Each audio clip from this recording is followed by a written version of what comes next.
പ്രധാനമന്ത്രിയായി അധികാരമേറ്റുടൻ നരേന്ദ്രമോദി പ്രഖ്യാപിച്ചു ശുചിത്വ ഭാരതം. ചൂലുമായി തെരുവിലിറങ്ങിയ മോദിയുടെ മാതൃക പിന്തുടരാൻ മന്ത്രിമാരും BJP നേതാക്കളും മത്സരിച്ചു.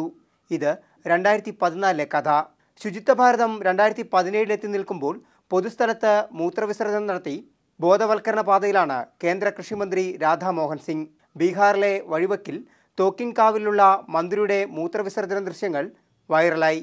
ഈസ്റ്റ് ചമ്പാരനിലെ മോത്തിഹാരിൽ നിന്നുള്ള യാത്രയ്ക്കിടെ മൂത്രശങ്ക കലശലായതോടെ വഴിവക്കിൽ വാഹനം നിർത്തി മന്ത്രി കാര്യം സാധിച്ചു.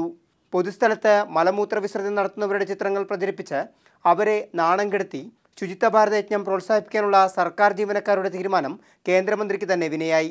ചിത്രങ്ങൾ ഇപ്പോൾ സോഷ്യൽ മീഡിയയിൽ ബമ്പർ ഹിറ്റ്. സ്വച്ഛ ഭാരത് പദ്ധതിയെ അവഹേളിച്ച മന്ത്രി പരസ്യമായി മാപ്പ് പറയണമെന്നും അല്ലെങ്കിൽ മന്ത്രിസഭയിൽ നിന്നും പുറത്താക്കാൻ പ്രധാനമന്ത്രി തയ്യാറാകണമെന്നും സമൂഹ മാധ്യമങ്ങളിൽ ആവശ്യമുയർന്നു.